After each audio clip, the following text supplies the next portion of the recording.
The Zephyrian War Council's crystalline chamber hummed with tension as Admiral Vekthak reviewed the tactical display.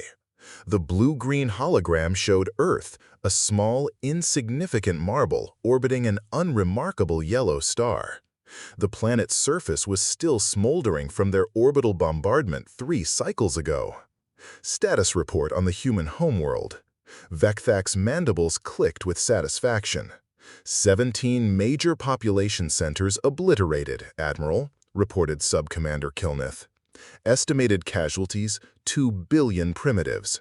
Their military installations have been reduced to ash. The humans should be begging for surrender terms within days. The War Council exchanged pleased chittering sounds. The Zephyrian Empire had conquered 43 star systems using this exact strategy. Swift, overwhelming orbital bombardment followed by occupation of the demoralized survivors. Humans, with their single world and primitive fusion technology, should have been the easiest conquest yet. Admiral Vekthak was reviewing surrender protocols when the proximity alarms began shrieking. "Admiral!" Kilneth's voice cracked with panic. "Massive energy signatures detected throughout the system. Something's coming through!" The main display erupted in light as hundreds of vessels materialized from seemingly empty space. Ships emerged from behind asteroids, from within gas clouds, from the shadows of moons. The human fleet wasn't just large, it was impossibly vast, stretching across millions of kilometers. "Impossible," Vekthak whispered. "Our intelligence indicated they possessed perhaps 50 combat vessels at most." A communication channel crackled to life, and a human face appeared on screen. The creature looked older, with silver hair and cold blue eyes that seemed to pierce through the display. When it spoke, its voice carried an unsettling calm. "This is Admiral Sarah Chen of the Terran Defense Force. I believe you have something that belongs to us." Vekthak straightened, attempting to project authority. "Human, your world lies in ruins. Surrender now, and we may show mercy to your remaining populations." Admiral Chen's expression didn't change. "You bombed us? Adorable. Watch this." The human fleet began to move. But these weren't the crude fusion-powered vessels the Zephyrians had expected. The ships moved with impossible grace, their hulls shimmering with energy fields that bent light around them.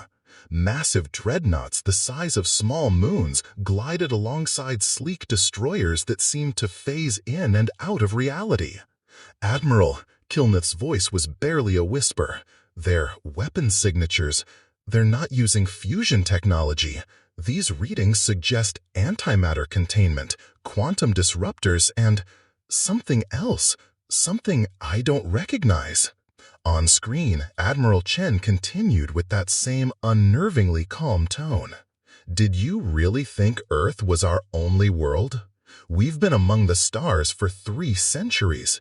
We've colonized 400 systems, built shipyards in the hearts of nebulae, and learned to harness the power of dying stars."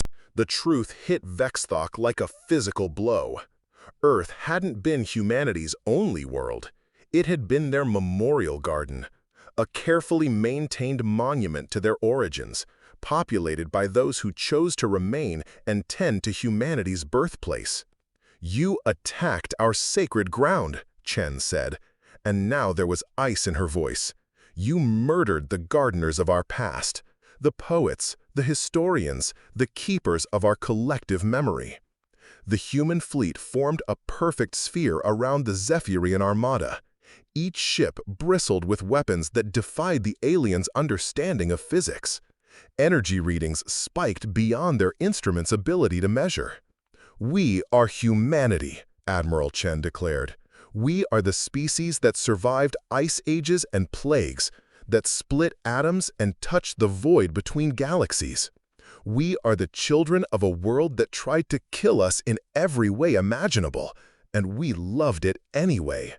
You made this personal when you touched our home." The first human salvo lit up the darkness of space like a newborn star. Later, when the few surviving Zephyrian vessels limped back to their empire with tales of humanity's true strength, their testimony would become legend. They spoke of a species that had hidden their vast civilization behind the facade of a single world, of weapons that could crack planets, and ships that moved like living things through the void.